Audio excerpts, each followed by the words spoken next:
Tu l'as vu celui-là? Tu l'as vu? Tu l'as vu? Et celui-là, tu l'as vu? Ouais, tu l'as vu celui-là.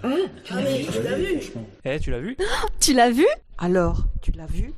Hey, tu l'as vu? Et celui-là, tu l'as vu?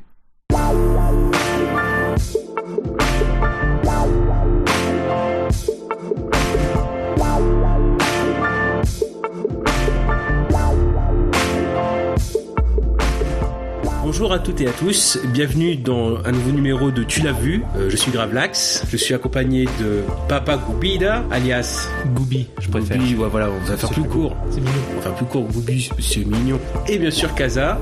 Oui, bonsoir. Bonsoir. Et aujourd'hui, nous sommes là pour parler d'un sujet bien particulier, un genre bien particulier, et on va se faire plaisir puisqu'il s'agit en effet d'un thème à la mode, à savoir les plaisirs coupables. On entend beaucoup ça dans les chansons, etc. Nous, c'est pour les films. Encore une fois, pour continuer à se présenter, ça va aller assez vite, hein. On a chacun pu voir les plaisirs coupables des uns et des autres. Ça nous a permis d'apprendre à se connaître un peu plus, parfois dans la douleur.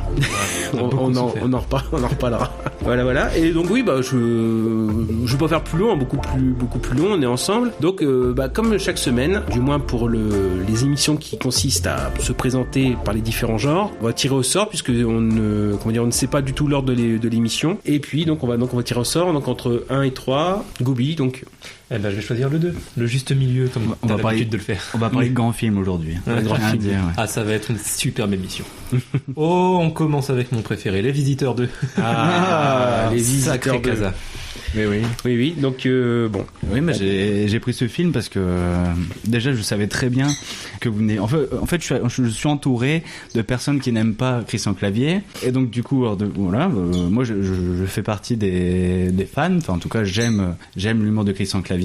Moi, Les Visiteurs, c'est un classique. Oui, en fait, on est en train d'enregistrer dans la jungle, en fait. Donc les petits bruits, en fait, c'est les petits oiseaux là c'est mes petits oiseaux. Voilà, c'est pour donner un petit côté exotique. C'est ça, l'émission. Et on s'arrêtait. En fait, ça t'embête pas? Non, pas du tout. Non. Bon, c'est les oiseaux, c'est les oiseaux. Oui, enfin bref. Et du coup, apparemment, vous n'aimez pas du tout Les Visiteurs 2. Alors, bon. Pour moi, ça faisait partie des films de mon enfance, les films qui m'ont toujours fait rire. Et donc, du coup, j'ai proposé ce film-là. Oui, c'est un choix surprenant. C'est-à-dire que, comme tu m'avais fait pour les films d'horreur, Rec 2, voilà. Là, Les Visiteurs 2. C'est vrai, j'ai pas fini. Oui, non, mais c'est surprenant que tu proposes ça, en fait. Voilà. Les Visiteurs 2. Autant Les Visiteurs 1, comme tu dis, je suppose que même par rapport à l'enfance, l'adolescence, c'est un film qui a marqué et qui est défendable, qui a été vu énorme succès au box-office. Mais le 2, qui est, à mon avis, oui, en effet, là, qui porte pleinement le plaisir coupable. Parce qu'à la limite, Les Visiteurs 1, on aurait pu le proposer en comédie, dans le genre comédie qu'on va traiter sous peu. Mais Les Visiteurs 2, en effet, il correspond vraiment à la notion de plaisir coupable.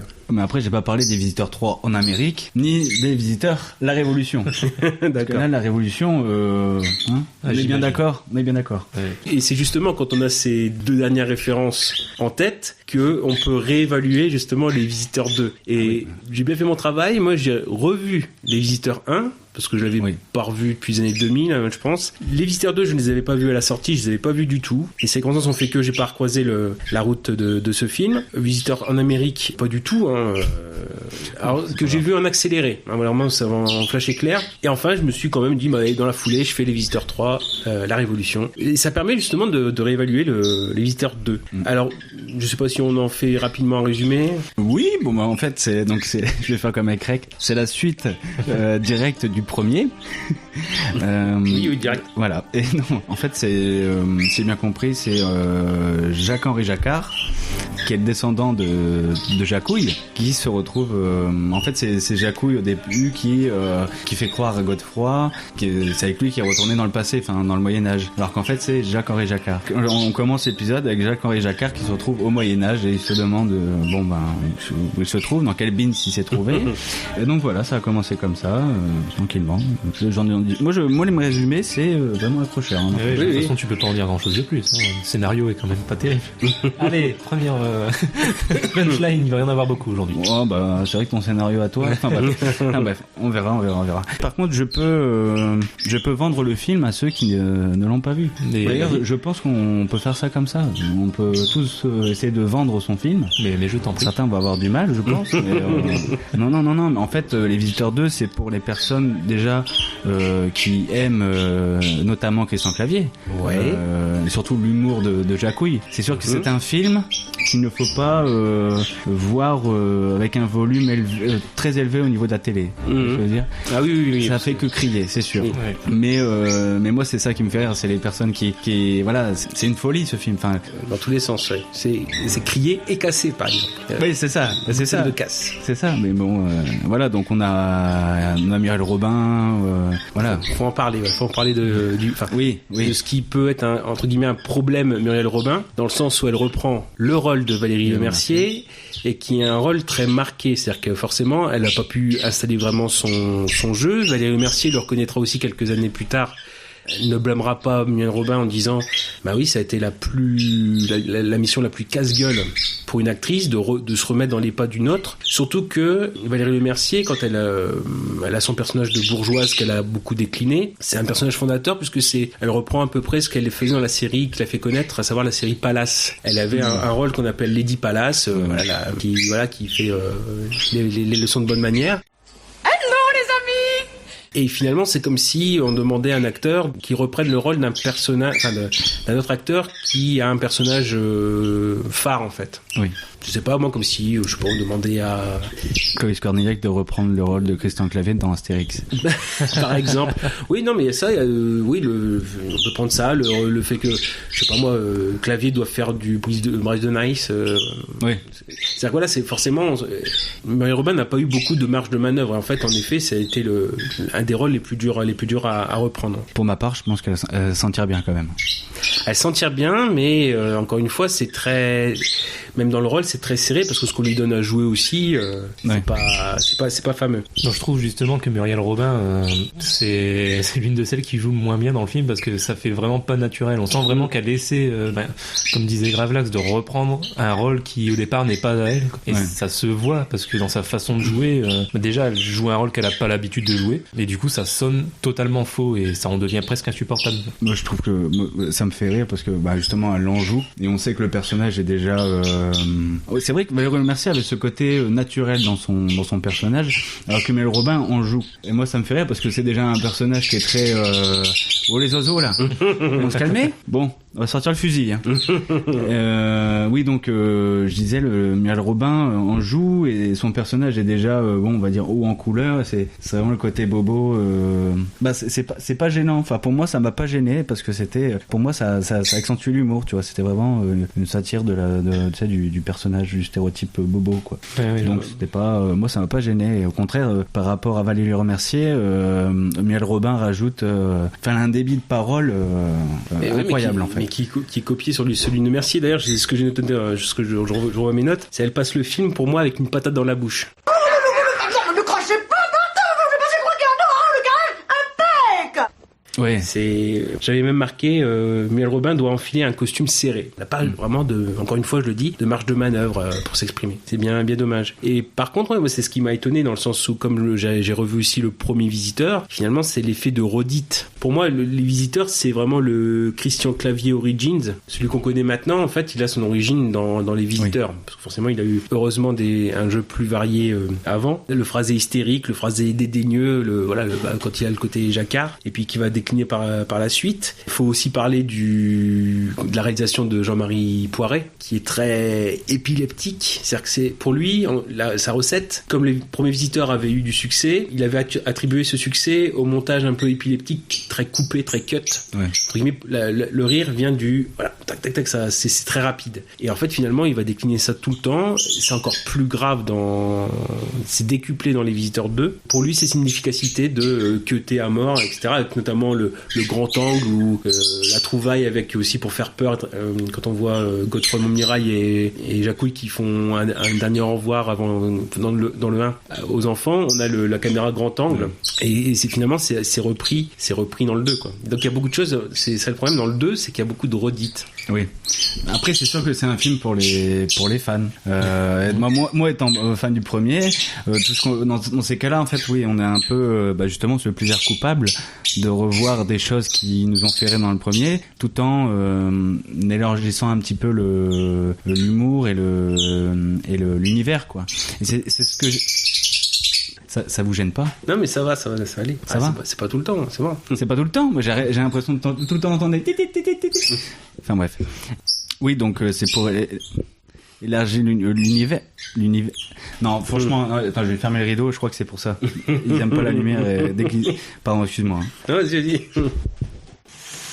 Oui, donc ça élargit l'univers. C'est ça que j'ai aimé dans le 2. C'est aussi ça, en fait, c'est qu'on a aussi des des gags plus loufoques les uns que les autres. Et moi, à chaque fois, ça fait mouche, quoi. Enfin, je veux dire, après, puis aussi, il y a ça, puis les répliques aussi. Enfin, il y a des répliques que j'ai notées. Enfin, moi, ça me fait rire à chaque fois. Puis en plus, avec le personnage de Ginette. Oui. Voilà, Jacouille et Ginette, les deux. Enfin, je sais pas vous, mais moi, ça me fait bien rire. Non, par exemple, j'ai noté, genre Ginette qui dit comme ça devant la grille, à quoi ça rime d'aller turbiner comme des bœufs chez ces cons.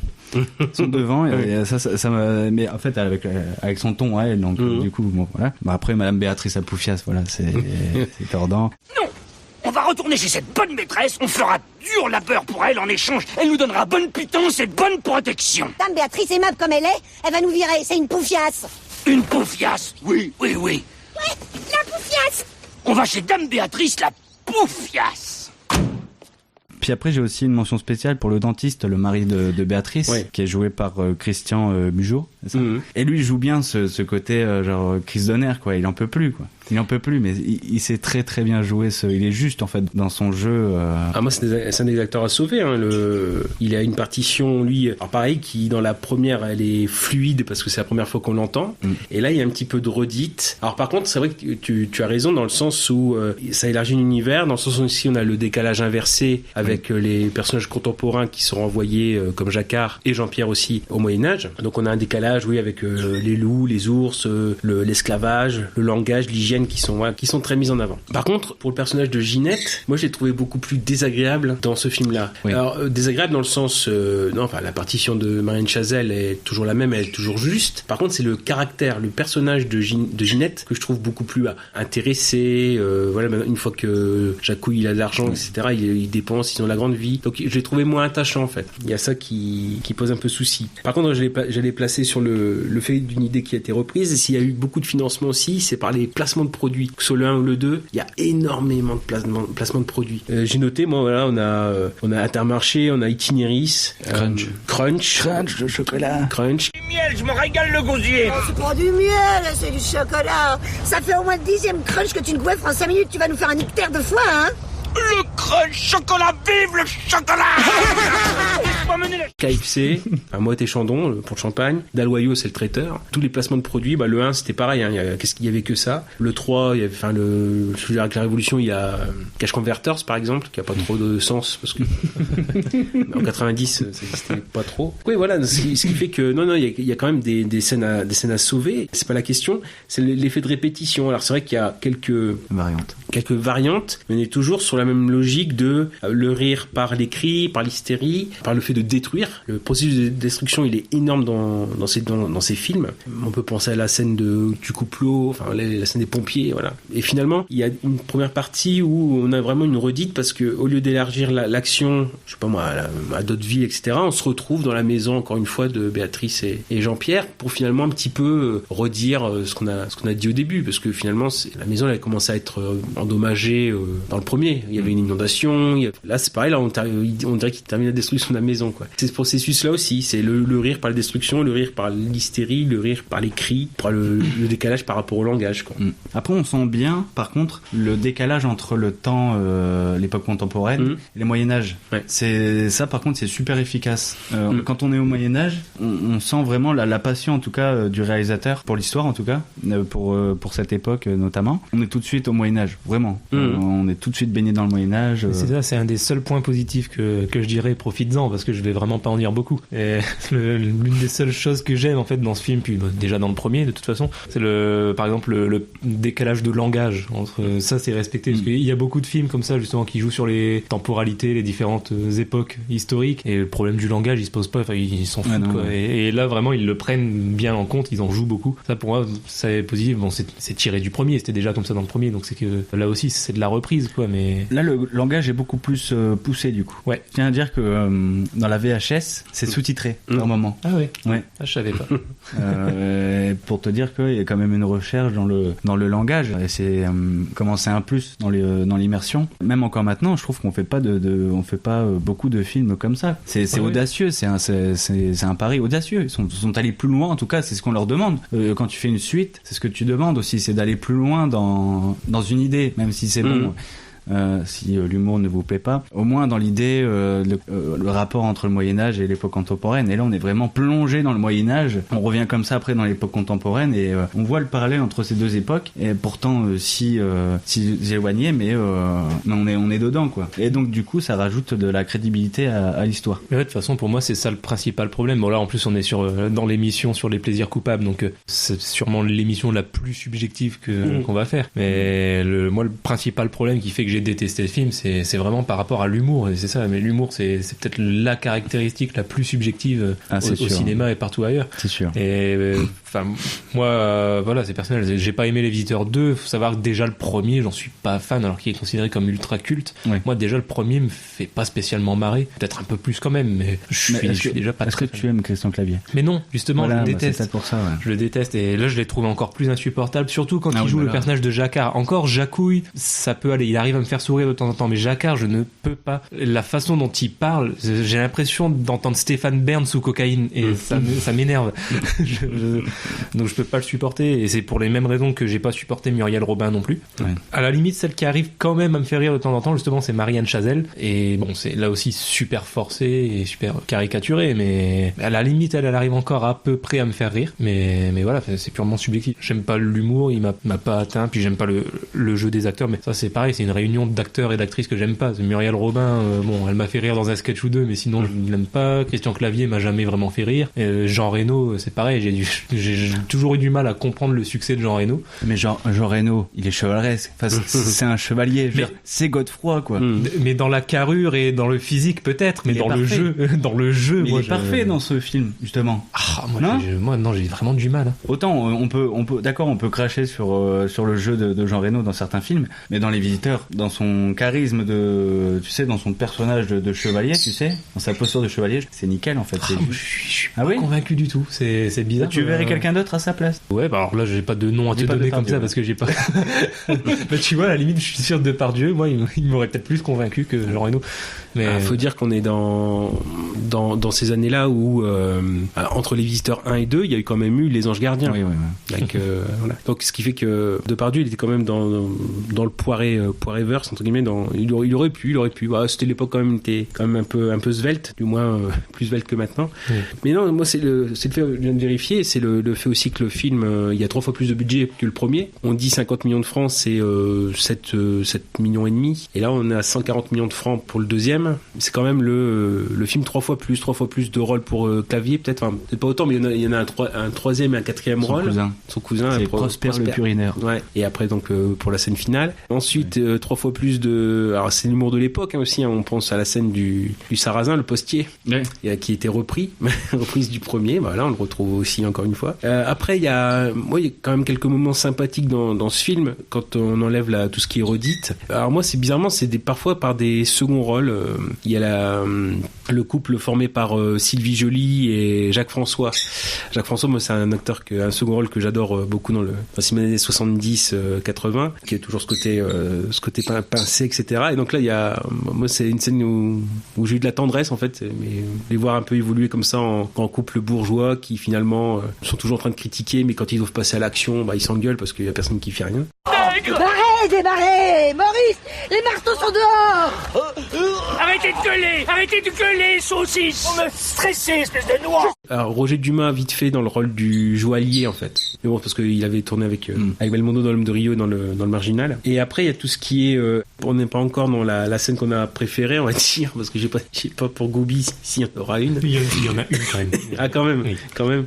Mais ouais, sinon oui, pour ce qui est du langage, ouais, il y a la scène avec Godefroy avec les fiançailles ou enfin la présentation des fiancés là. Alpuceau, besogne bien ta promise pour qu'elle nous donne une belle descendance, ouais. Ah, jeune puceau, sois vigoureux et tâche de t'employer dès la nuit de noces à besogner ta bien-aimée pour qu'elle nous donne un bel héritier mâle. C'est original. Longue vie aux amoureux! Longue vie aux amoureux! Et qui se descend un litre de vin. C'est là où on aurait bien vu Depardieu se descendre un litre de vin. Voilà. Il aurait fait sans problème. Parce qu'il y en a à 14 litres, enfin, d'après la légende. Au niveau peut-être de ma scène préférée, moi c'est la scène du mariage finalement. Quand Jacouille et Godefroy découvrent le micro. et qui se permettent de chanter au micro pour toute l'assemblée. Moi, c'était ma scène préférée. Comme on est encore dans les acteurs un peu, enfin second rôle, tendresse, etc. Dans les années 80, il y avait Michel Crémades, donc c'est le chanteur du mariage, le petit à moustache qu'on voit beaucoup dans des seconds rôles, et pareil, le revoir là, donc en fait c'est beaucoup de petits plaisirs en fait, voilà, mais qui sont pas forcément directement dus au casting principal, même si on apprécie les variations. Voilà, bon, le haut bas qui change du jour en nuit, voilà. Non mais ça y est, Polo. Ouais. Polo. En fait, c'est bien, c'est un film qui parle de la société de l'époque des années 98, tu vois. À l'époque, il y avait toujours un Polo, tu sais, qui traînait dans le garage. Enfin, il y a que des vérités dans ce film de toute façon. Non mais j'adore ces prénoms comme ça dans les garages. Ouais, la scène du garage, ouais, m'a fait beaucoup rire.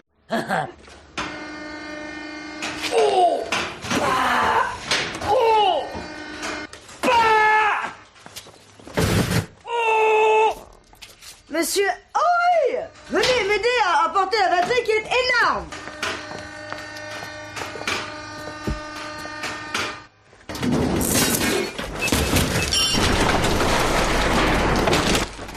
Voyons! Fais gaffe aux outils! C'est pire en pire le personnel, hein? Tu vas remplacer les clés à molette, à qui mieux le mieux? C'est vrai que ça devient ultra dur d'être aidé. Qu'est-ce que c'est que ce raffut? Mais Polo, je vais me déplacer, hein!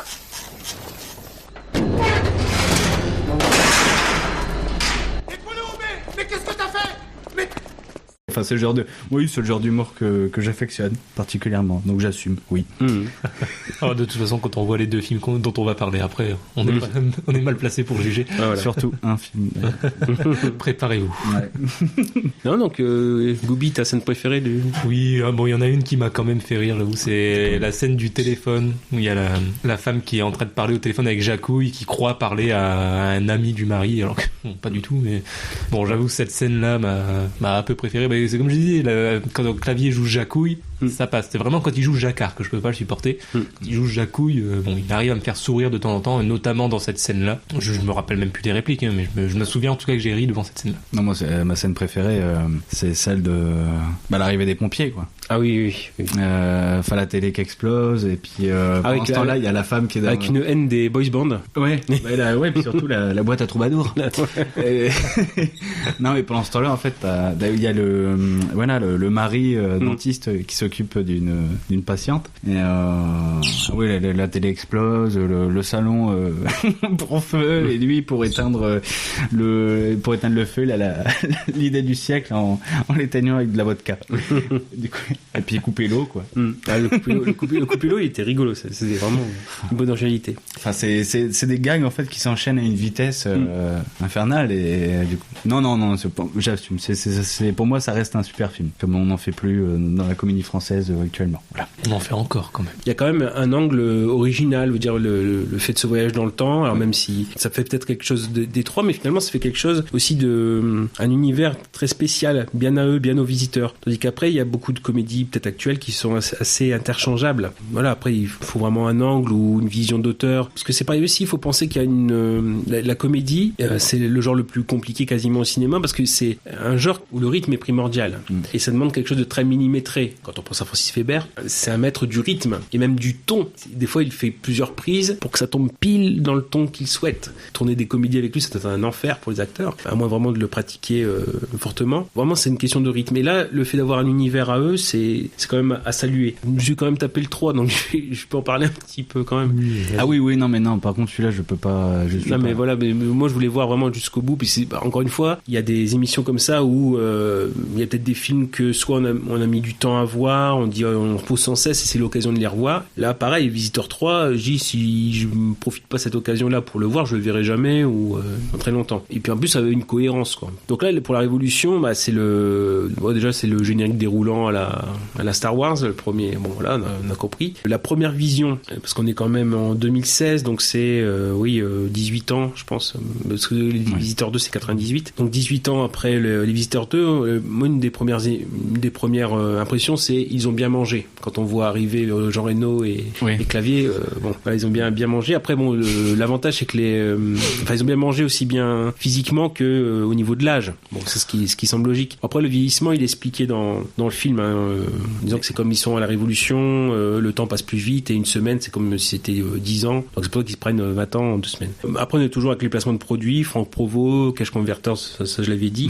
On a une blague du sarrasin qui est multipliée et finalement c'est aussi révélateur de l'évolution des choses, donc après toujours pareil, on a le retour on lui pèlera le jonc pour changer du hockey et du c'est quoi ce bin, c'est Hurrah c'est plus laïque, voilà. Hurrah c'est plus laïque, Hurrah c'est plus laïque, Hurrah c'est plus laïque. Oui, là ça va bien en clignasse, là tu deviens pénible. Et moi, ce film-là, il m'a pas fait rire une seule fois. Mais cette réplique, Hurrah, c'est plus laïque, je trouvais c'était tellement mauvais, tu sais, que du coup, ça m'a fait rire. Ça m'a fait rire. Moi, c'est la scène de, il y a plus de lait, quoi. Quand il cherche du lait pour Robespierre, il y a plus de lait. Lolotte, on a du lait? Non. Comment ça, il y a pas de lait? Je me contenterai d'un demi-verre. On n'en a pas, personne n'en boit à la maison.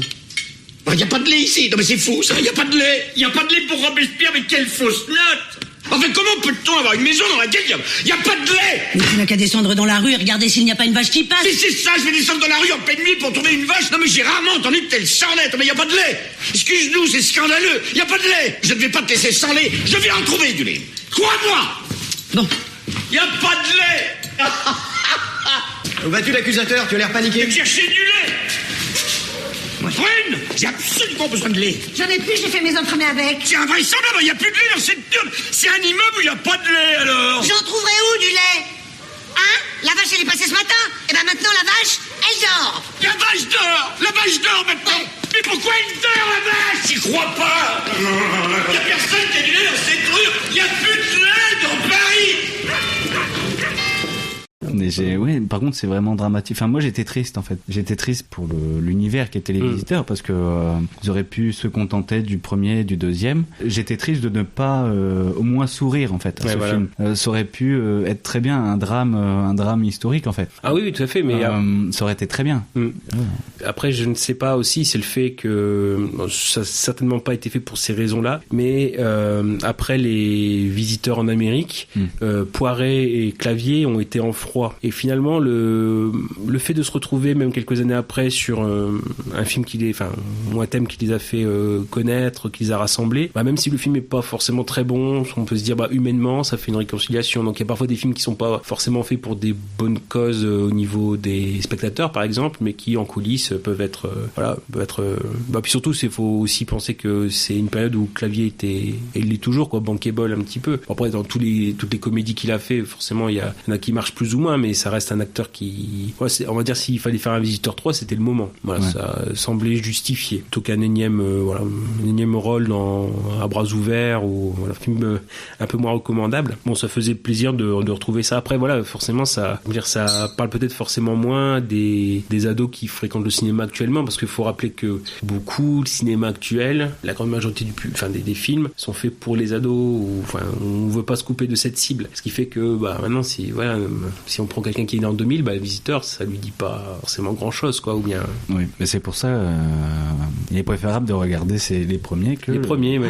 Non, la Révolution, je sais pas vous, mais moi j'ai détesté. En fait, c'est ça que je me réparais, c'est qu'il y a toujours une volonté quand même d'avoir une reconstitution historique pas fidèle, tu sais, mais très très très dans le détail. Parce que là, par exemple, le souci, c'est que si on prend le Château des Monts de Mirail, et quasiment, peut-être dans le 1 et le 2, ça colle encore un petit peu, peut-être dans le 1, il est sur une butte, il est plus dans le 2, mais là, quasiment dans le 3, on change de région, quoi, quasiment. Dans le 1, on est du côté de Carcassonne, là, on se retrouve plus dans le centre de la France, donc il y a Le 3 était tourné en République tchèque. Ah oui, mais pour la situation dans le film, dans la situation géographique, on le fait placer comme pas très loin de Paris, donc ou en province, mais en province proche. Donc il y a des incohérences. Bon, après forcément, parce que si on prend entre le Moyen Âge et la Révolution, on peut dire il peut y avoir entre 500-600 ans. Donc peut-être que la famille Montmirail a migré. Et voilà, c'est ce qui explique ça. Bon, là, on est un peu trop dans le détail. Ouais. Mais sinon après aussi dire que le 3, il boucle une boucle, puisque finalement, à la fin, c'est peut-être pour l'ouverture pour un 4, on se retrouve durant la Seconde Guerre mondiale, durant l'occupation, et Jacouille qui est dans le camion avec les résistants, il retrouve c'est dingue, voilà. Donc on reboucle la boucle, c'est-à-dire que ça nous change du hurrah, c'est plus laïque. Voilà. Bon, de toute façon, moi, pour conclure, je tiens à revenir sur le fait que ça aurait pu être un drame historique. Je suis désolé, pour moi, c'est un drame historique. Réaliser une telle merde, c'est un drame, et franchement, c'est historique, quoi. Ouais, non, mais ça... Mais autant ils auraient assumé le côté, drame historique à fond, je suis sûr ça aurait été un bon film. Ouais, ça aurait pu. Mais non. Faut proposer l'idée à Spielberg, il est pas encore trop vieux. Non, c'est à français quand même. Non, après, on va dire, il arrive quand même un petit peu au-dessus du Visiteur en Amérique. Ça peut consoler un petit peu. Ouais. Bon, les visiteurs. Par contre, là, en l'occurrence, les visiteurs en Amérique, c'est une pure redite. C'est vraiment pour faire ça mélange des deux. Après, je vous invite à voir la page Wikipédia. Il y a le catalogue de toutes les modifications, les petites subtilités. Mais même Jean-Marie Poiret, qui l'a pourtant réalisé, il a pas forcément reconnu cet enfant. Il signe le film Jean-Marie Gobert. Donc c'est pour dire. Non, puis en plus, le film finit en brisant le 4e mur, avec l'acteur qui joue le méchant dans le film, qui finalement, se retrouve en position peut-être de Jacquard qui revient au Moyen-Âge, et puis je suis méchant, se disant, et puis puis il sort du cadre et c'est l'acteur qui se barre avec sa bagnole. C'est vraiment affligeant. On va dire qu'il a réussi peut-être à redorer légèrement le blason. S'il avait été terni par les visiteurs en Amérique, on a un film pas exceptionnel, normal. Il y a quelquefois le rappel des deux premiers, mais même Jean Reno, là il a pris cher, il a perdu cette majesté justement.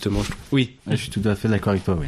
Mais il l'avait encore dans le 2. Il avait encore dans le 2, parce qu'on était 5 ans après. Ouais. Mais je vois ça, par exemple, là on va pas faire le cas de Jean Reno, mais le dernier film qui était sorti, la Code Bleu Legacy, qui, je pense qu'il y a pas grand monde qui l'a vu. De toute façon, il n'a pas eu une grande sortie, mais je l'ai vu hier justement. Et on a le rôle d'un tueur à gages, donc quand on a l'image de Léon, voilà. Après, là, c'est aussi un problème de réalisation et de savoir ce que voulait le réalisateur, qui a certainement un de ses premiers films. Mais voilà, on est loin il est vraiment sous régime total, quoi. Donc, ce sous régime était déjà présent dans Les Visiteurs 3.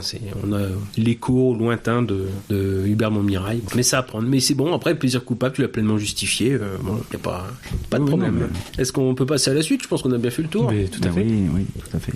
Donc, le pire est à venir. Vas-y, tu choisis. Oui, alors, numéro 1. Suspense. Rien que pour vos cheveux. Ah, ça c'est moi, c'est Gravelax. Faut demander le meilleur pour la fin. Ouais. Ah oui, là, le meilleur, ouais. Finir en feu d'artifice.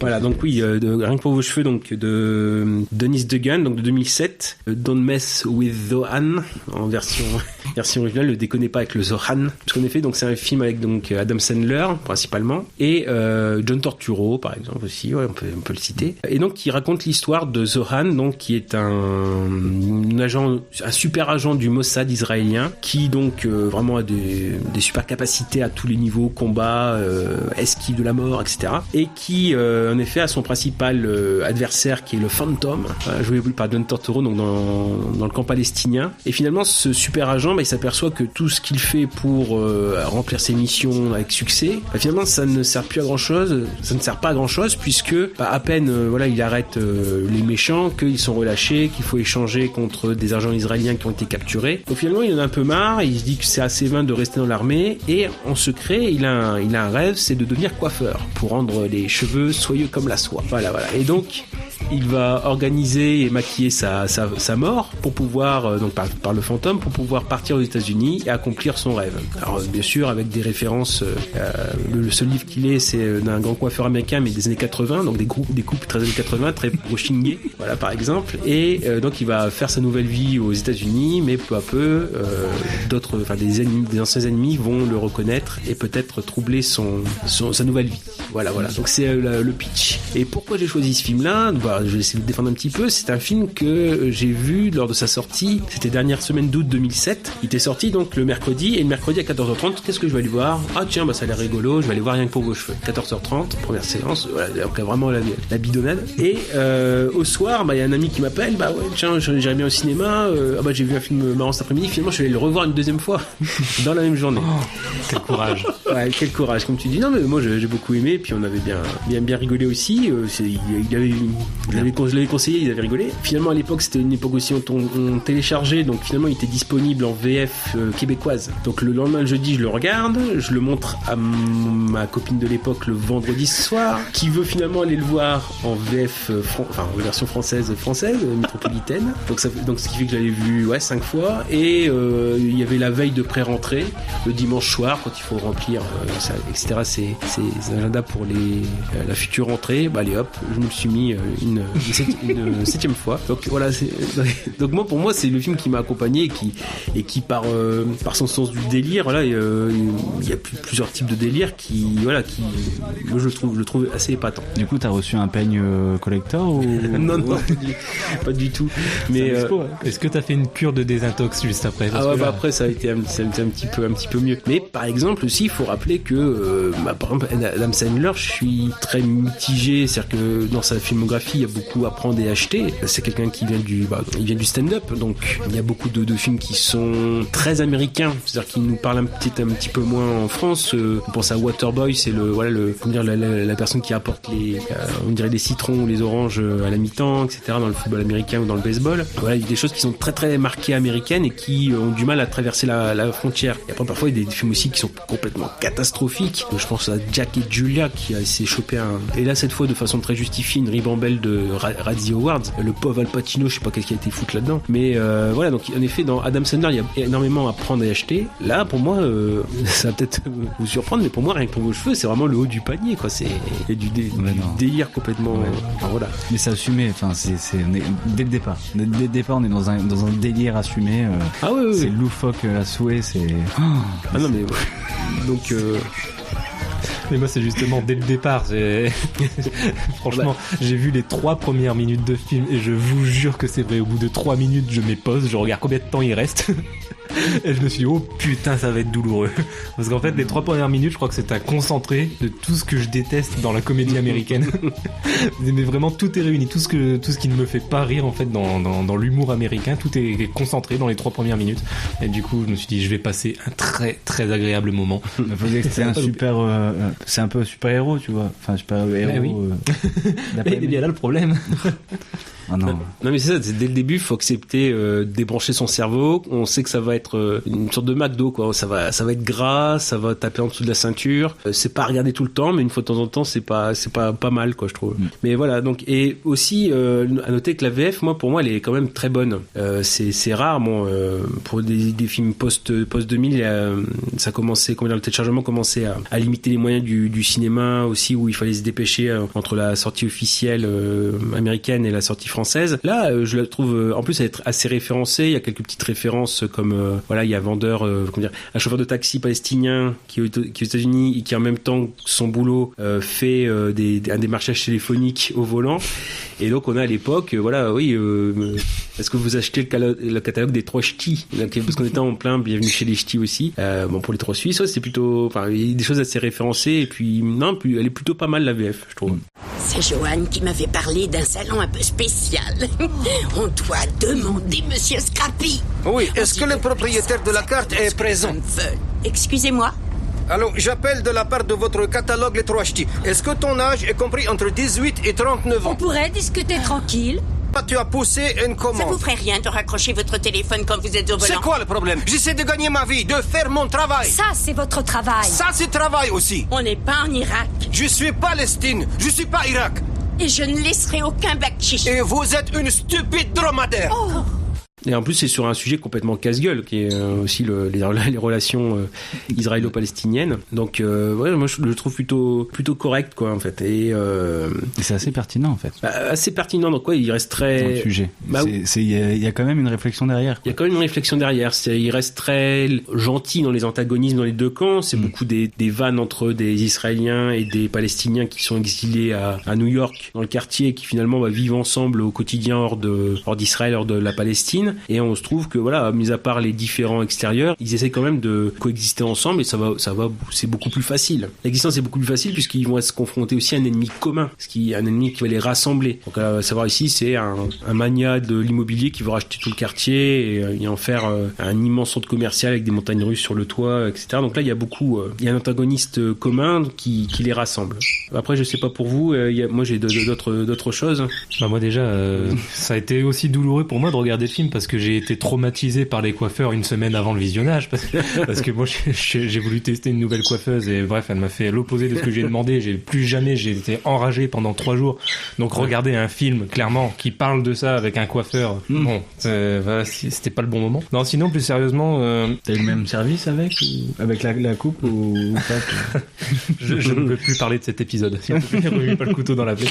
Non, plus sérieusement, je trouve peut-être trop délirant pour moi dans le sens où Casa, tu parlais avant des Visiteurs 2, tu disais c'est vraiment un gag toutes les 5 secondes, vraiment ça fuse. Et en fait là, pour moi c'est ça le problème aussi de Rien que pour vos cheveux, c'est que j'ai l'impression qu'ils veulent vraiment mettre au moins un gag sur chaque plan du film. À chaque seconde qui passe, il faut qu'il y ait une vanne ou un gag, quitte à ce que ce soit pas drôle, quoi. Mais il faut mettre un truc là. Ouais. Et c'est peut-être ça qui m'a le plus dérangé, c'est que dans l'eau, oui, il y a des trucs qui m'ont fait quand même sourire, mais il y a tellement de gags tout le temps à chaque tranche de 5 secondes du film que dans l'eau, il y en a énormément qui m'ont pas fait rire. Et du coup, j'ai plus retenu les gags qui m'ont pas fait rire que ceux qui m'ont fait rire, parce qu'il y en a beaucoup plus. Ah oui, c'est la méthode Philippe Lachaud, hein. On blinde de blagues. Mais justement, Philippe Lachaud, par exemple, je trouve ça plus efficace. Bon, il y en met peut-être un petit peu moins quand même par rapport à Rien que pour vos cheveux. Je trouve ça peut-être un petit peu moins bourratif niveau gag. Et puis bon, dans un registre un peu différent quand même. L'humour de Philippe Lachaud me touche un peu plus. Là, oui, non, c'est trop, quitte à ce que ce soit totalement improbable,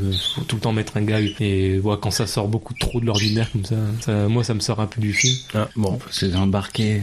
Ah oui, mais encore une fois, de toute façon, c'est l'émission sur les plaisirs coupables, c'est la plus subjective qui soit. Oui, voilà, là, encore une fois, c'est un humour qui m'atteint pas. Après, je comprends ceux à qui l'humour de ce film correspond. Oui, il est bien fait. Puis la réalisation est pas dégueu en plus, donc je comprends. Mais tu sais que tu te mets beaucoup de pression par rapport aux 2 films précédents, parce que tu dis que t'as pas aimé l'humour des Visiteurs. Tu dis que t'as pas aimé l'humour de Rien que pour vos cheveux. Donc là, les gens attendent genre le film avec l'humour de malade.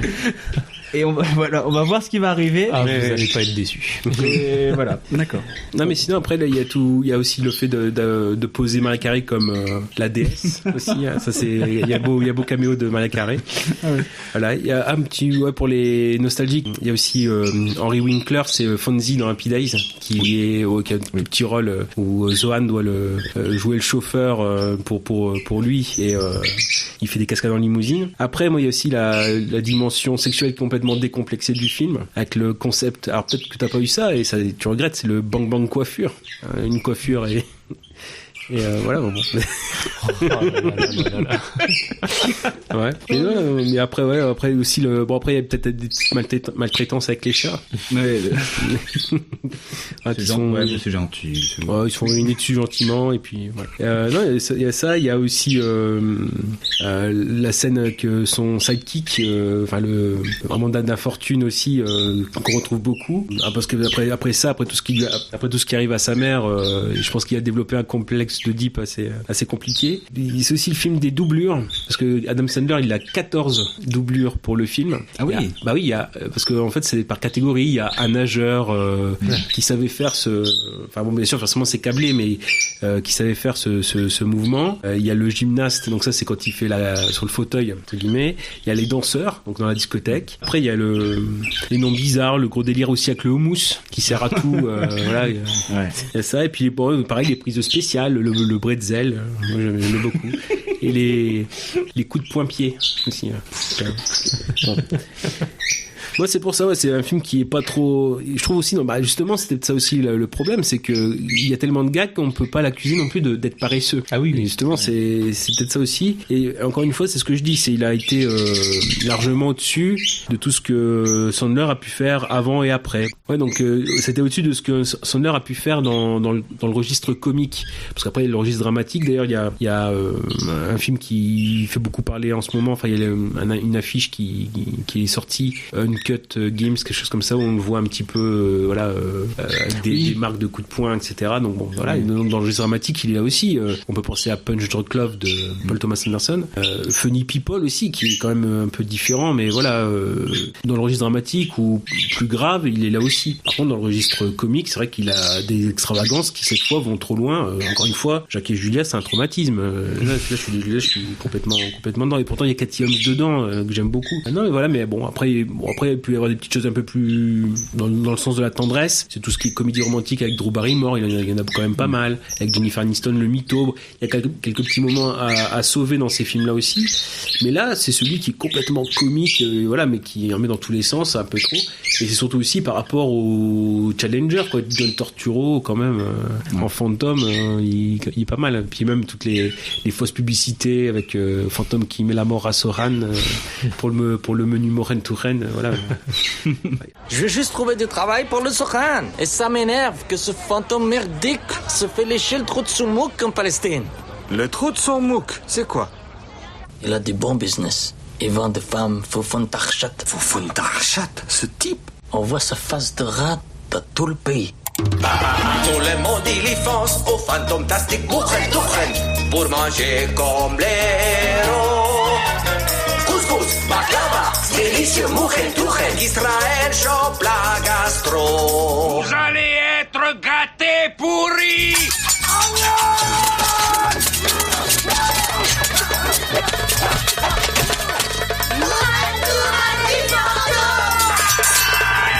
Ce mois-ci, commandez un Happy Moukhen Touchen et recevez une figurine du nouveau film Le fantôme entre la mort à Soha. Limité à 1 par client, l'Amérique c'est 7 ans. Il y a quand même des choses qui sont pas mal. Encore une fois, voilà, moi je le défends parce que c'est un film que j'ai reçu vraiment pleinement pendant une semaine. Il était présent et même que j'ai limite j'ai toujours conseillé à tout le monde et après voilà, ça prend pas. C'est encore une fois comme tu dis, Gooby, c'est très très subjectif les plaisirs coupables. Voilà. Moi je pense en avoir fait un peu le tour. Peut-être vite fait une des scènes préférées. Alors moi perso, là pour une fois j'ai vraiment pas de scène préférée du tout. D'accord. Je pense que je vais plutôt dire la scène que j'ai le moins aimée, peut-être. Voilà, ça marche aussi. Mais ça arrive tôt dans le film, c'est justement, t'en as parlé en plus, la scène de la nage, où il a une doublure nage. Bon, moi, je suis désolé, mais cette scène-là, vraiment, je me suis arraché les cheveux, il m'en restait déjà plus beaucoup. Mais non. Là, c'est vraiment l'humour qui ne m'atteint pas, en fait. Tu t'es dit, non, là, ça va trop loin, ouais. Mais c'est ça, et comme en plus, ça arrive en début de film, c'est vraiment, c'est là, je me suis dit, je vais passer un très agréable moment, vraiment. En voyant ce genre de truc, c'est pas possible. Et moi, tu vois, c'est justement ma scène préférée, je crois. La scène de la plage avec le barbecue. C'est court, hein. Ah oui. C'est au début du film, et là, tu vois dans quel humour tu te trouves.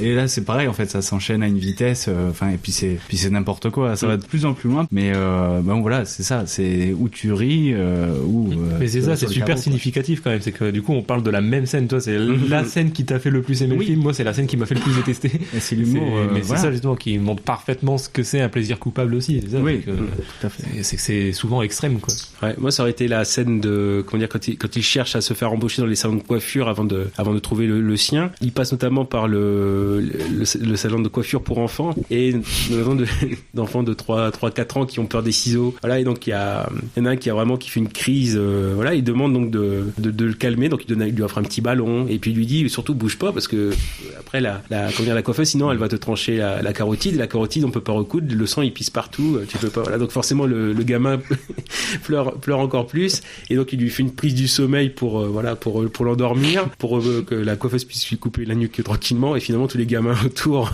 pleurent encore plus. Donc moi il y a celle-là notamment qui me vient à l'esprit et qui me fait voilà. Une partie importante de votre travail consiste à faire de leur visite un moment magique. Bien sûr. Pour nombreux d'enfants, c'est la première fois qu'ils voient un coiffeur. Ça peut les traumatiser. Oui, j'imagine. Je veux pas couper mes cheveux. Arrête de me toucher. Laisse-moi partir. Ah! Jeune homme, regarde ce que j'ai trouvé. Un joli ballon. Tu les veux? C'est pour toi. Tu sais, tu devrais pas remuer quand la douce demoiselle fait l'usage d'une paire de ciseaux aiguisés. Si tu bouges, elle peut déraper et trancher ta jugulaire sur un triste accident. Impossible de suturer la jugulaire. Tout ton sang se répand sur la moquette en moins de 4 minutes. J'ai vu ça. J'ai provoqué ça. Tu veux pas ça?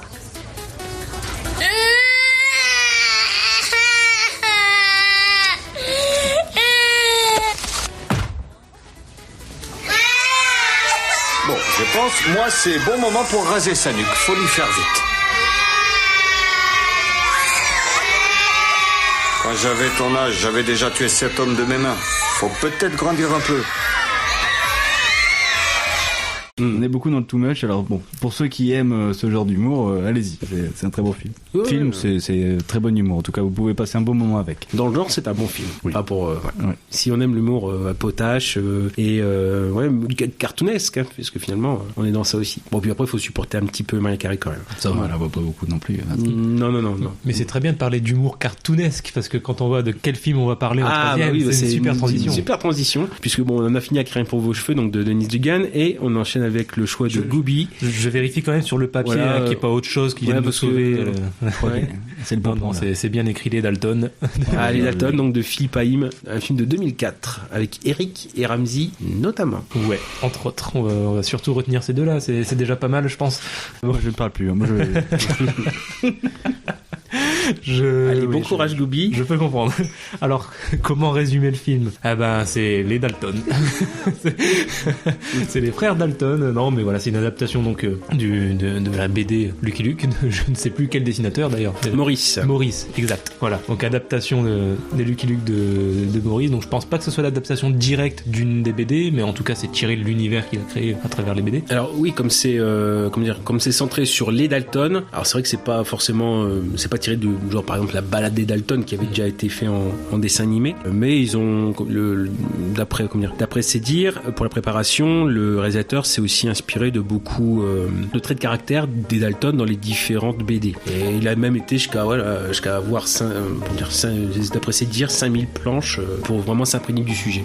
Du coup là l'histoire, pour résumer très brièvement, c'est l'histoire donc des frères Dalton qui vont vouloir piller une banque, qui vont se retrouver en prison, qui en prison vont tomber sur un Mexicain formidablement joué par Cadmerade qui va parler donc d'un chapeau magique qui va rendre presque invincible celui qui va porter le chapeau. Eux vont tout faire pour le dérober et s'en servir du coup. Donc voilà, ça c'est un résumé très court mais efficace. Et s'ensuit de folles aventures très rigolotes. Ouais, voilà. Non, moi ce qui me plaît particulièrement en fait dans ce film, mais c'est justement que tu disais le réalisateur s'est inspiré principalement des traits de caractère des Dalton, et donc moi en fait ce qui me fait surtout rire dans ce film c'est Eric Judor dans le rôle de Joe. Déjà de manière générale je suis fan d'Eric Judor en dehors des Dalton, surtout depuis qu'il s'est séparé de Ramsey, donc pas du tout à l'époque du film, mais plutôt ce qu'il a fait après. Je trouve qu'en fait il a lui personnellement un humour très différent de ce qu'il a, c'est en tout cas l'humour qu'il avait à l'époque de son duo avec Ramsey, un humour beaucoup plus subtil, mais déjà à l'époque de son duo il avait une façon de jouer en fait qui m'a toujours fait rire, et là je trouve qu'il a bien su s'adapter au personnage de Joe. Moi quand je regardais les dessins animés Lucky Luke ou que je lisais des BD Lucky Luke où apparaissaient les Dalton, vraiment l'image que je me faisais du personnage de Joe c'est exactement justement l'interprétation d'Éric Judor en fait dans ce film. Ce personnage colérique mais justement surjoué, enfin cartoonesque comme tu disais. C'est ça qui me fait particulièrement rire. Bon, je tiens pas à tout sauver dans le film non plus, comme je disais. Objectivement, oui, c'est raté. On va plus refaire sa réputation. Tout le monde est au courant maintenant, je pense. Mais voilà, il y a quelques scènes malgré tout qui sortent du lot, notamment celle où c'est Eric qui est plus mis en avant. Et puis, ouais, il y a le côté adaptation qui est pas mal dans le sens où ils ont essayé de garder l'esprit BD quand même. Et ça se fait pas beaucoup dans le cinéma français. Peut-être un petit peu plus depuis quelques années. Mais en tout cas, à l'époque où est sorti le film et Dalton, ça se voyait pas trop. Là, depuis quelques années, ça commence à se voir un peu plus avec les profs, avec Gaston Lagaffe, Petit Nicolas, le petit Nicolas, les films avec Alexis, Spirou et Fantasio. On commence à le voir de plus en plus. Bon, c'est rarement des réussites, mais on commence à le voir de plus en plus. Mais en tout cas, à l'époque où est sorti le film Les Dalton, donc quand j'étais enfant en fait, ça se voyait pas trop le côté cartoon dans les comédies françaises, parce que des adaptations de BD, on avait pas énormément. Et là, ils ont réussi à garder cet humour un peu cartoonesque, très BD justement, et j'ai trouvé ça pas mal. Et puis, une dernière chose aussi à dire, c'est au niveau des décors. Ça, par contre, je pense qu'on peut le dire quand même si on n'aime pas le film,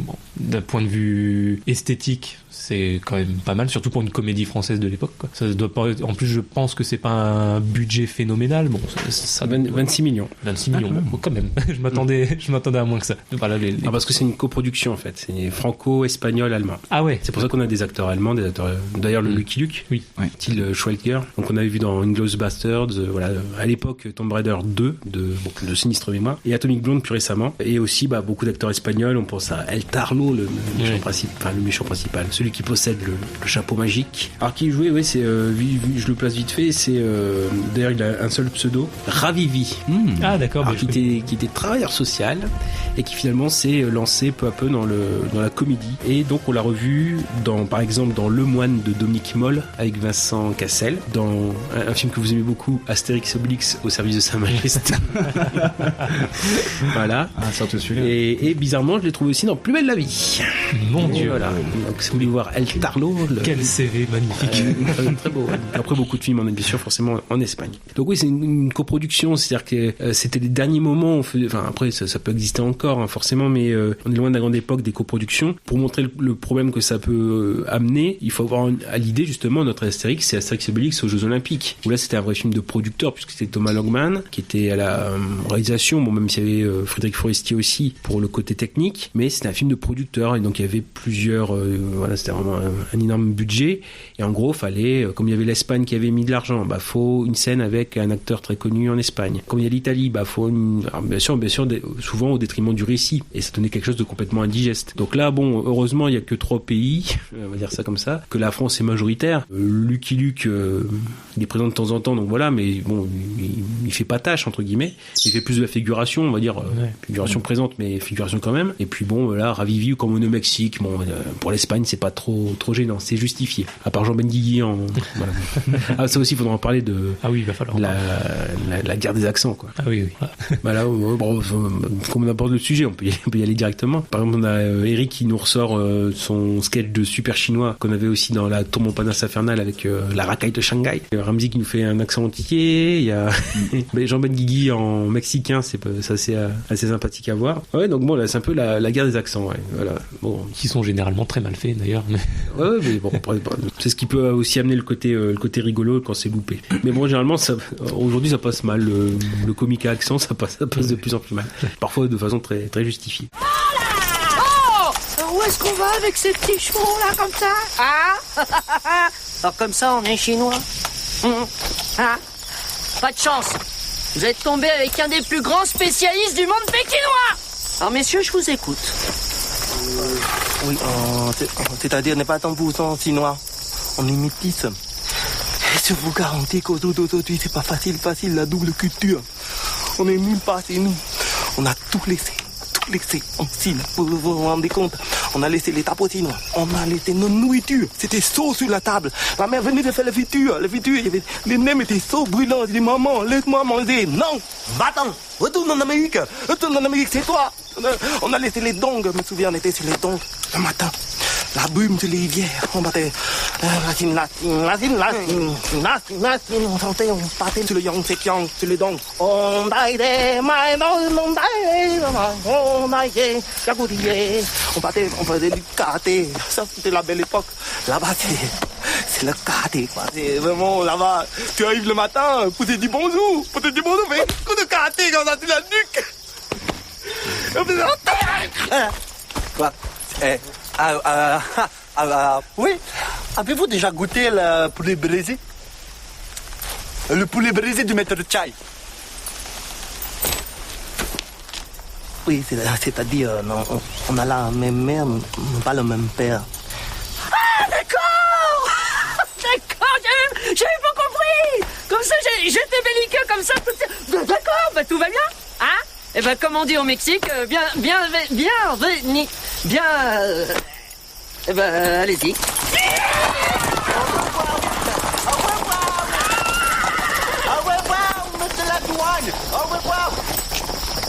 Tu sais quoi? Ça m'a fait du bien de reparler chinois.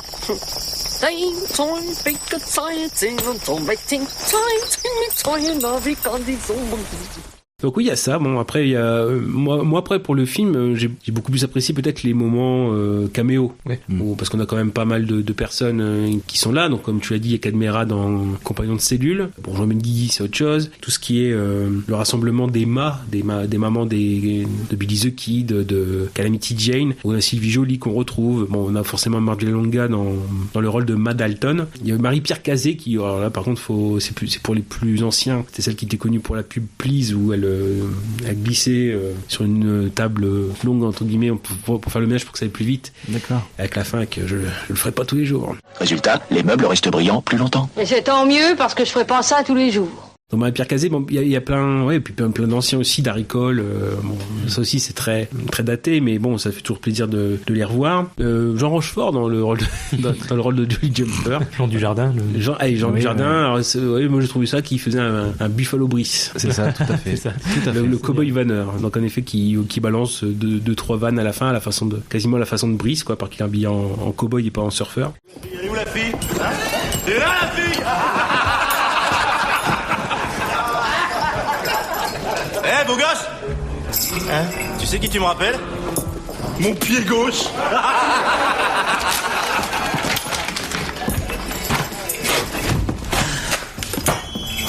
Eh, dis-moi, en ce moment, ça va? Tu bosses? Celle-là, je l'ai, celle-là. Eh, les gars! Il a mangé du roast beef, ce cheval. Il y a de la ficelle dans son crottin. Voilà. Et après, le double rôle d'Elysée Moon. Ouais. Un triple rôle, parce qu'il est douanier américain, mexicain et docteur. Donc oui, bon. Faut dire aussi vraiment que c'est un film pour Eric et Ramsey, parce que finalement, les deux autres Dalton, Jack et William, c'est la figuration. Ouais. Parce que même c'était limite même leur premier film. J'ai noté, c'est Saïd Serrari pour Jack. On l'avait vu juste dans Samouraï. Alors ça, c'est pareil, un nanar cosmique. Et l'autre, c'est Romain Berger, donc dans le rôle de William. Et finalement, qui est plutôt dans l'entourage d'Éric Judor, puisqu'on l'a retrouvé dans Platane, dans la série, dans Steak, de Quentin Dupieux. Et puis bon, il a certainement fait un rôle aussi, je vois ça dans L'Art de la Fugue, un film avec Nicolas Bedos, Benjamin Biolay, Audi Frégé. Et dire aussi qu'il y a peut-être une autre disposition qui était prévue à la base, puisque ils avaient prévu peut-être de réunir l'équipe de H et de faire de Jamel le rôle de Joe, en fait, et que Eric aurait été soit William, soit Jack. Pas mal aussi. Ah, tu trouves? Jamel Debbouze en Joe Dalton, ça aurait été un petit nerveux comme ça, je sais pas. Bah ouais, mais le problème c'est que Jamel aurait fait du Jamel et ça aurait pas du tout correspondu au personnage de la BD, tu vois. Là, pour moi, ce qui sauve à peu près le film, donc encore une fois, quand je dis sauver, tout est relatif parce que c'est vraiment pas un bon film, mais ce qui sauve à peu près le film, c'est justement, comme je disais, le fait que Eric Judor fait un Joe Dalton très proche de la BD et il a un petit côté comique, alors que Jamel, il aurait fait du Jamel, je suis désolé, mais ça aurait été une catastrophe. Je veux bien mettre des effets comiques, mais là, c'est trop improbable. Donc heureusement qu'il est pas là. Oui, ça aurait été autre chose, mais là, c'est le problème de ce film, c'est on sent qu'il y a quand même des bonnes intentions, parce que dans tout ce qu'on lit, il y a quand même énormément de taf qui est fait en amont. Les décors, comme tu le dis, en effet, il y a eu plusieurs mois avant le début du film pour les construire, pour les faire, pour les repérer. Il y a beaucoup de travail, puisque par exemple, pour Eric Judor, le fait de faire Joe, il y a eu un vrai travail sur retranscrire l'hystérie du personnage, du Ramsey, le côté Avril, le côté Benet. D'après ce qui a été dit, c'était beaucoup plus facile, beaucoup plus naturel, ou beaucoup plus dans ce qu'il faisait. Mais il y a eu en fait, c'est ça qui est gênant, c'est qu'il y a eu du taf, et puis c'est pas restitué de façon assez nette. C'est pas possible, ça fait 2 heures que je vous dis que c'est pas possible. Et pourquoi c'est pas possible? On est en train de les construire, les rails. On peut pas se sauver sur les rails. Mais ça, forcément, quand je parle, personne m'écoute. Qui c'est qu'on écoute? C'est Joe. Qui c'est qui décide? C'est Joe. Joe du c'est Joe qui est mieux, je crois qu'il se prend pour le chien. Oh, tu calmes, Joe, tu calmes. Comme bien la miche. Il fait même pas la miche. Hop, il y va. Il pompe. On fait les rails. Hop, t'inquiète, hop, le cheval. On fait du cheval. Hop, la douane, non. T'as pas de parler avec Joe. C'est beau de voir des gens qui s'aiment. Le chef, c'est toujours toi. Et comme ça, tout le monde a qu'à écouter. Et après, on se retrouve par terre. Après, il y a peut-être encore une autre explication, c'est le côté un peu bâtard du projet, dans le sens où à la base, c'était Michel Hazanavicius qui était peut-être prévu pour être à la réalisation, que la production a refusé, puisque d'après ce qui a été dit, il semblait que non, on va pas le prendre parce que c'est un de vos amis, et que finalement c'est Philippe Haïm qui l'a récupéré. Alors Philippe Haïm, il est tout jeune cinéaste quand il récupère le film. C'était d'abord un compositeur. Après, il avait fait un film que j'ai beaucoup aimé, moi, qui était son premier film, c'était Barracuda, avec Guillaume Canet, qui est dans son premier rôle quasiment, avec Jean Rochefort. D'ailleurs, je pense que c'est pour ça qu'il y a Rochefort dans le rôle de Lee Jumper. C'était un retour d'ascenseur. Et donc, Hazanavicius, ce qu'il dit, c'est il a fait, d'ailleurs, il est crédité comme scénariste. Pour lui, ce n'est pas un film qu'il reconnaît, parce que en gros, il dit oui, il y a ma première version, mais il y a Philippe Haïm qui a voulu y faire son film, donc il y a une version métisse entre guillemets du scénario. Donc même si c'est Hazanavicius qui est noté comme scénariste principal, même s'il y a aussi Ramsey et Eric et Philippe Haïm qui sont dans les crédits, Hazanavicius, pour lui, ce film c'est un de ses boulets. Je comprends. Mais c'est sûr qu'on aurait bien voulu voir ce que ça aurait donné réalisé par Hazanavicius, parce que quand on voit les films qu'il a fait après, ça aurait pu être intéressant. Mais ceci dit, Philippe Haïm, je trouve que la réalisation, elle est pas dégueulasse. Non, mais c'est encore une fois, c'est un projet bâtard, peut-être. C'est ça. Le mérite du film, peut-être, c'est de faire rencontrer Hazanavicius et Jean Dujardin. Ouais, c'est vrai. Ensuite, non, pour ce qui est de Philippe Haïm, ce qu'il a fait après, c'est pas forcément sale. Il y a Braco, il a participé à la saison 2. Il a fait le film Secret Défense, qui est pas trop mal, avec Gérard Lanvin, sur le milieu d'espionnage, plutôt pas mal. Et il a fait aussi, alors ça, après, c'est selon pour les fans de la BD, ils diront si c'est bien ou pas. Il a fait aussi la série 13. D'accord. Voilà. À mon avis, il a fait un changement de carrière, après. Il s'est retrouvé à ce moment-là, et il a fait au mieux, il a fait son taf. Après, je pense qu'il y a des confrontations d'univers. Ils avaient forcément un film imparfait, faut satisfaire les Allemands, les Espagnols. C'est plutôt un sentiment de petit gâchis quand même, parce qu'il y a quand même un gros ventre mou dans le film, des passages un peu longués. Après, Ramsey aussi, c'est Eric Ramsey, ils étaient beaucoup sur l'humour de longueur. Dans leur one man show, parfois il y avait le fait d'étirer un effet comique de façon assez longue. Donc c'était aussi dans le ton. Mais c'est ça que je voulais dire, en fait, ça m'étonne pas que Philippe Haïm ait fait des films pas trop mal après, parce que au final, même les Dalton, il y a un problème certainement, d'écriture, d'humour, de rythme, tout ça, mais la réalisation en termes de technique pure, je la trouve même dans les Dalton vraiment pas dégueu, et à la limite justement, c'est l'un des seuls points forts du film, c'est peut-être ça. Vraiment, d'un point de vue technique, le film est plutôt réussi, je trouve. Par contre, si on n'est pas fan de l'humour de Ramsey, il fait, en plus, il est dans son personnage, mais du coup, Ramsey plus le personnage de, je confonds toujours, Joe ou Avril? Avril, c'est pour Ramsey. Avril, c'est Ramsey. Joe. Ramsey dans le personnage d'Avril, c'est trop, quoi. Ah oui, ça va. Là, on est dans le too much aussi, là, mais dans le mauvais sens. Et c'est ça, c'est ce qu'on disait un peu, c'est que autant pour Joe, Eric Judor, il a un peu changé, entre guillemets, sa façon de jouer pour correspondre au personnage, alors que pour Avril, Ramsey, il a fait du Ramsey, quoi. Mais mais puissance 1000. Ouais. Ouais. Et c'est exactement pour ça que je disais heureusement que Jamel est pas arrivé, parce que c'est pareil, Jamel, comme Ramzy. Jamel aurait fait du Jamel comme Ramzy a fait du Ramzy. C'est ça qui va pas en fait dans le film. Donc. Après on est peut-être pas la cible aussi, le cœur de cible par rapport au film. Bah oui, c'est un film pour enfants. Quoi. C'est ce que Philippe Haïm m'avait dit. Ouais, en effet, un film qui est fait pour enfants et pour ceux qui ont grandi mais qui ont gardé une part d'enfant. Et c'est exactement ça. Encore une fois, moi j'ai choisi ce film en plaisir coupable, et justement le film, moi je l'ai découvert et j'ai surtout vu beaucoup quand j'étais enfant, et c'est en grande partie pour ça aussi. Je pense que quand je le vois encore aujourd'hui, il arrive encore à me faire sourire de temps en temps. C'est parce que moi il m'a fait marrer, et j'étais gosse, donc j'étais ciblé, j'étais la cible du film en fait. Je comprends. Après voilà, moi je l'ai choisi en plaisir coupable. Je pense que si je l'avais découvert cette année, j'aurais probablement pas choisi ce film, quoi. On dit aussi pour le fun fact aussi, parce qu'on l'a remarqué, mais il faut vraiment pas cligner des yeux à ce moment-là. On a vu aussi Clovis Cornillac en gardien de prison, et donc faut vraiment bien regarder parce que c'est vraiment 2 secondes à chaque fois. Et c'était l'époque où Scorpion, donc où il avait la boule à zéro et la moustache. Et si vous avez l'occasion de voir ce film, déjà bon courage.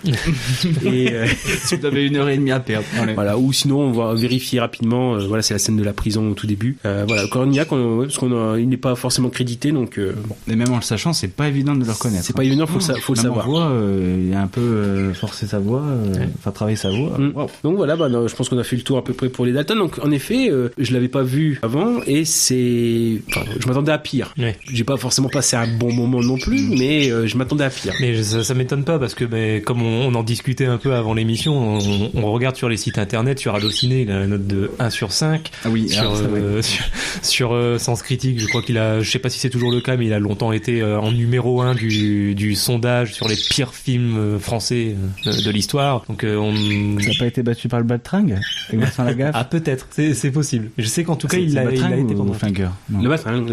En tout cas, il a longtemps été en tête du sondage. Après, peut-être qu'il a été dépassé, c'est possible.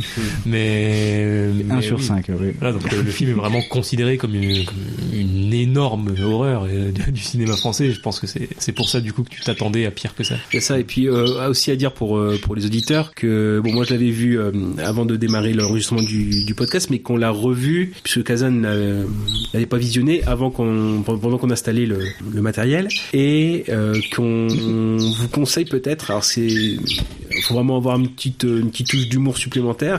On s'est permis de regarder un petit peu les bonus du DVD que Goubi a acheté. Il a acheté.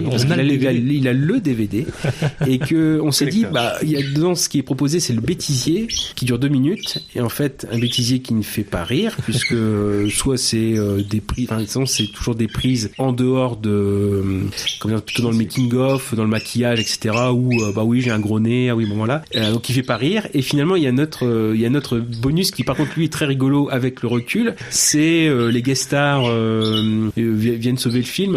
Donc on a Jean Benguigui, Jean Dujardin, Darry Cole, Cadmerade, donc Elie Semoun, qui donc le principe c'est on les voit arriver à l'aéroport en disant je vais essayer de sauver le film, et on les voit repartir après en disant non, c'est complètement pourri, ils sont complètement cons, ils crient tout le temps, et finalement avec le recul, en ayant le film en tête, c'est un des bonus très très rigolo. Donc on vous conseille peut-être l'achat, alors bien sûr un prix raisonnable, achetez pas ça 26 €.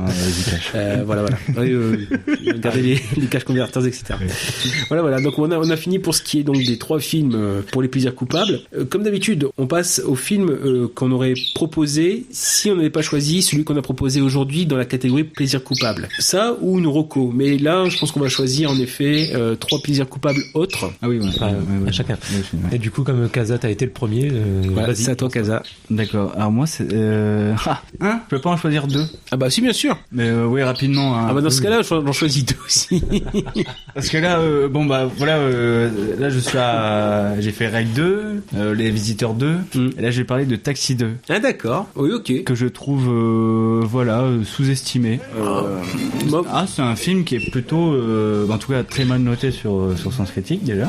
J'en ai vu aucun personnellement. Et pour moi c'est le meilleur de la de la saga. Ouais, pour moi c'est ça aussi, c'est que le Taxi 1 il pose les bases, et Taxi 2 est au-dessus. Je suis tout à fait d'accord. Après ça dégringole, mais non, Taxi 2 non, il est au-dessus. Il y a l'humour, il y a beaucoup plus d'humour, beaucoup plus de cascades, des plans, il y a des beaux plans, des beaux gags visuels. Enfin, je trouve ce film super. Et c'est pareil, un film français qu'on ne voit pas souvent. Donc en comédie, je parle. Du temps où Luc Besson produisait. Ouais. Bon. Ils ont envie d'exprimer leur plaisir coupable aussi. Non mais ils rigolent, je suis content. Et donc Taxi 2 et puis Armageddon de Michael Bay. D'accord. Voilà, parce que c'est toujours pareil, c'est toujours été un film qui m'a toujours plu. Oui, d'accord, on peut reprocher le fait qu'il soit très très très long.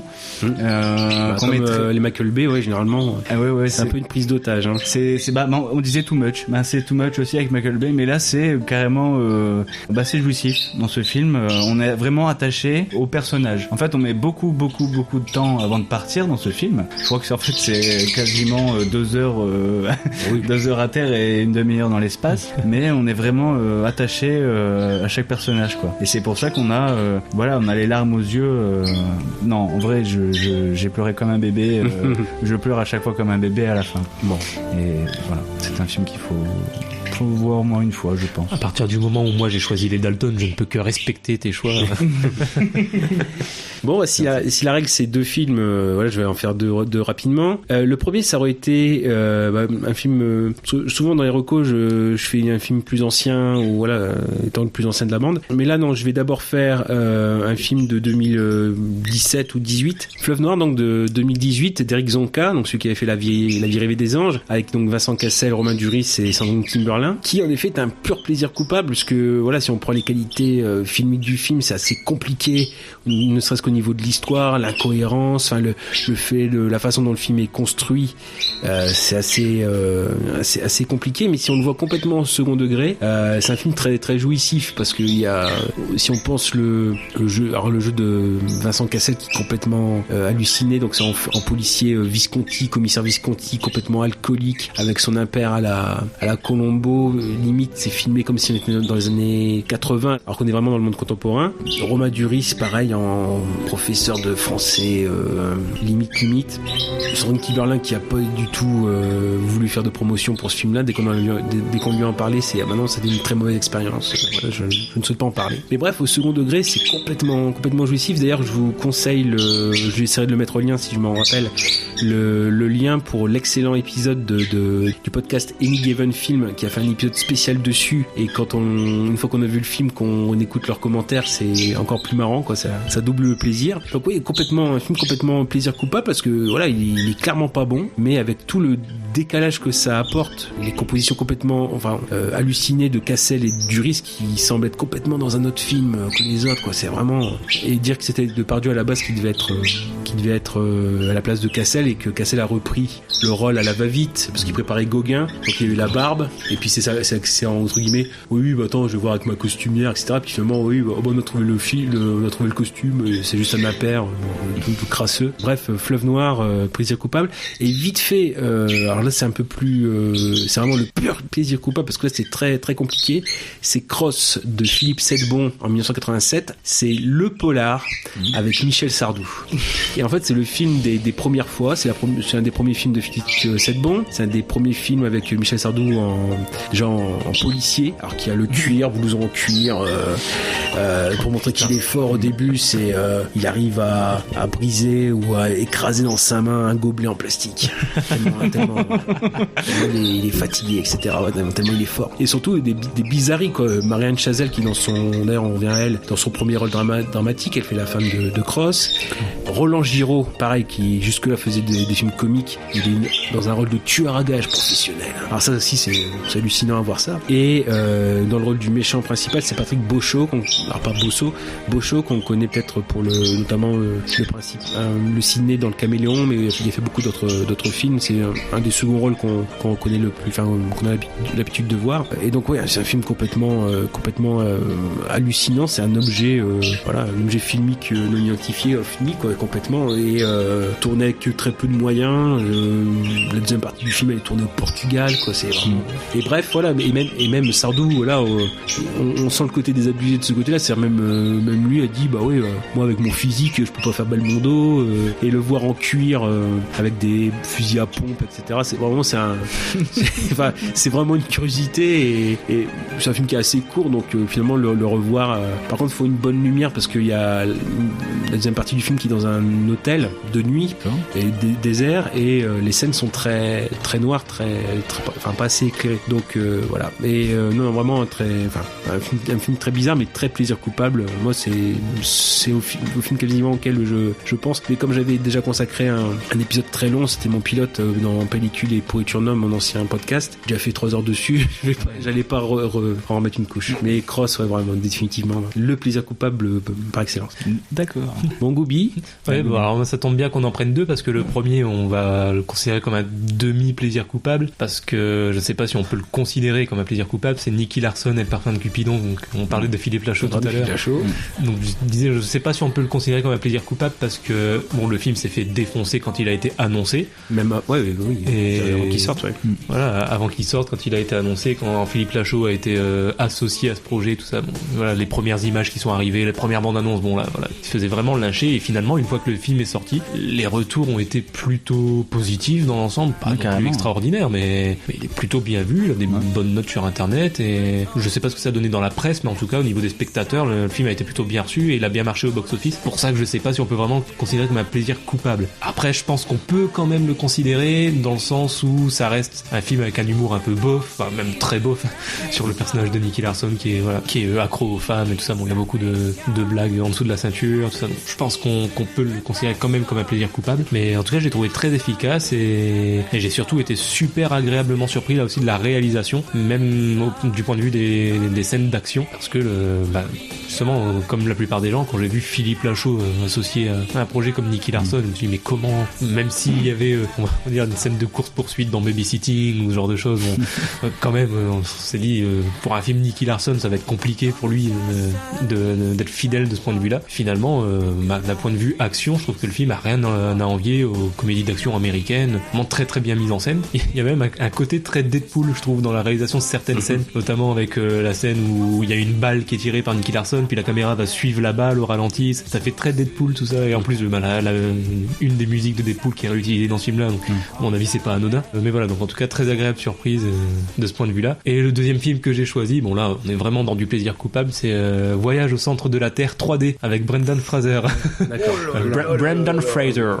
Alors oui, là c'est pareil, c'est vraiment plaisir coupable dans le sens où objectivement je sais que le film est pas bon, vraiment il fonctionne pas bien, il est pas bien écrit, il y a plein de trucs qui vont pas, mais moi je prends beaucoup de plaisir quand même devant. J'ai surtout bien aimé l'aspect pas brisage du quatrième mur, mais la mise en abîme, le fait que les personnages, ça c'est pas une adaptation directe du roman de Jules Verne, mais vraiment les personnages ont conscience de l'existence du livre de Jules Verne. C'est vraiment, les personnages ont le livre entre leurs mains et vont suivre ce qu'a écrit Jules Verne. Je trouve ça, c'est un côté assez original quand même, comme pour les Dalton, à l'époque où le film est sorti, ça se voyait pas trop, ça s'est peut-être vu un peu plus depuis, mais pour l'époque c'était assez original, et ouais, et du coup il y a quand même un côté comédie un petit peu assumé là-dedans. Bon, c'est l'humour de Brendan Fraser, après il me manque. Oui, on le voit pas assez. Mais oui, mais il revient depuis quelques années un peu, mais il y a eu une grande période, moi je l'ai revu, il y avait La Momie, oui je l'avais revu, donc il avait fait le retour de La Momie, mais bon ça déjà ça date. Non, je l'ai vu récemment dans un direct direct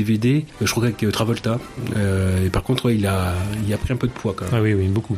Mais il a eu une longue période, je pense à peu près 4-5 ans d'arrêt quasiment d'activité, et là il revient, donc oui, je suis tombé sur sa tête, d'ailleurs j'ai bien vérifié que c'était lui parce que je suis tombé dessus, ouais. Bon, c'est vrai qu'il a un peu épaissi. Après ce qui paraît, il n'est pas, d'après ce qu'il est dit, il n'est pas contre une participation à un nouveau La Momie. Ouais, mais bon, comme ça avait été repris par Universal avec Tom Cruise, est-ce qu'ils vont vraiment refaire moi je pense qu'ils vont arrêter totalement. De toute façon après ils sont en train de dire que pour le Monsterverse entre guillemets, ça, enfin ce qui était prévu avec notamment La Momie comme point de départ, ça semble abandonné, donc donc ça m'étonnerait qu'ils refassent un film La Momie, même sans Tom Cruise, mais avec Brendan Fraser, je ne sais pas ce qu'il... D'ailleurs quelqu'un a déjà revu Stephen Sommers depuis La Momie 3. Ouais.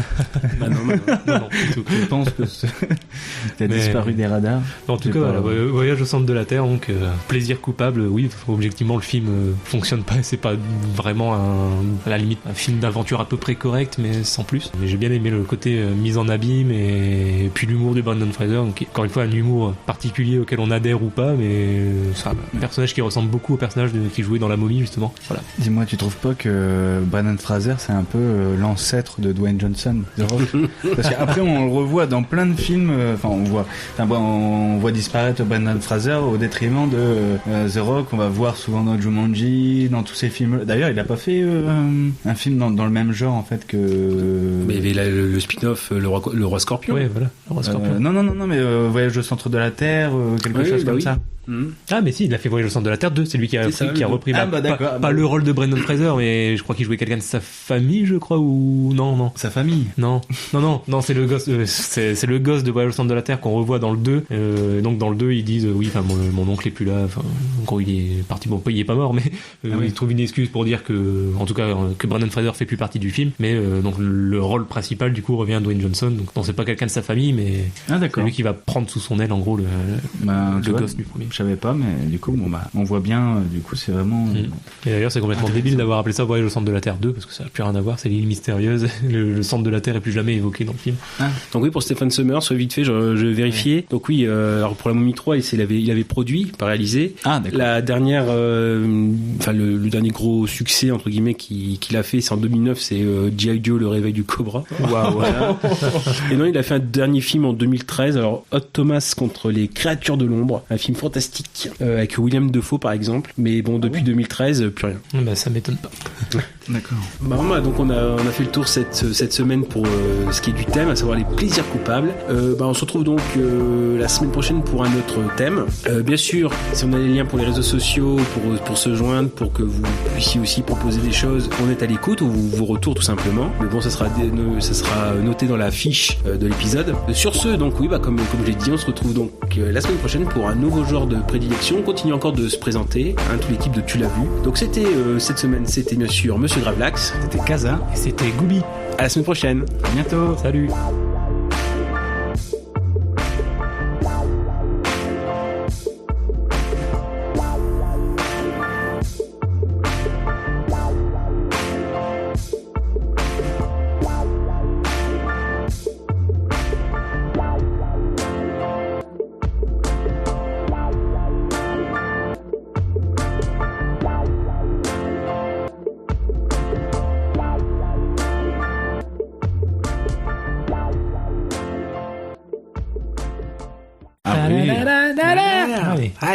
Bon, c'est bon pour vous? Mais très très bon. On est bon. Non, on est détendu. Bah il faut là. Ah, oui. Vu le sujet dont on va parler. Tout ça. Bon. Quand je commence une phrase, il faut que je la termine. Parce que j'ai galéré au montage à des fois faire des... Tu nous faisais du Yann Moix quoi en fait. Ouais, c'est ça. Donc j'ai retrouvé la fin de phrase limite après. Donc. En plus, juste avant, tu nous avais dit qu'il fallait pas te couper. Donc du coup, des fois, il y avait des... Non, mais moi, c'est des fois, parce que je pars sur une idée, et tac, une note qui arrive, pour pas l'oublier, j'enchaîne sur celle-là, et bon. Donc nous, on te regarde, peut-être. Non, mais non. Tu veux que je bouge les oiseaux ou pas? Non, c'est bon, moi, c'est bon. T'es sûr? Ouais. Et toi, un jour, ça t'embête pas? Non, on m'en fout. Seigneur de la Pampa, el magnifico Los Panchos. C'est nous. Bonsoir, buenas tardes. D'abord, on voulait remercier El Tarlo. Accordeonemos.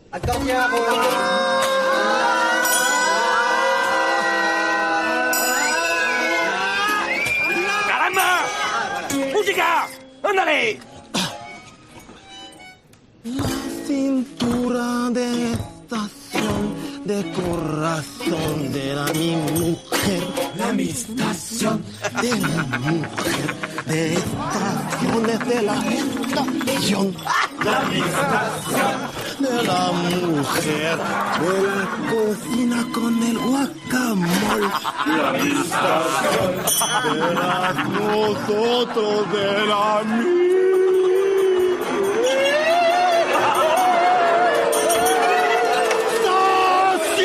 ¡La estación!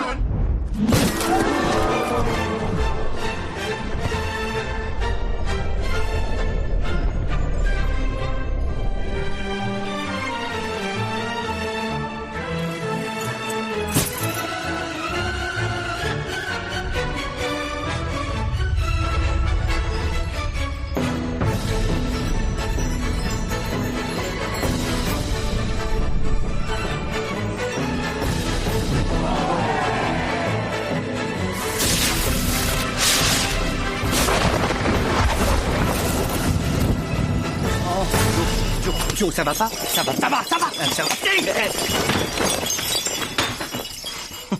Étonnant que Los Panchos ait réussi un coup pareil. Non? Où est-ce qu'il a le musicien? Hein? Ou peut-être que nous sommes tout simplement... les Dalton! Les Dalton? Qui est Dalton? Eh ouais! Parce qu'en vérité, c'était nous, les Dalton, mais déguisés en Panchos.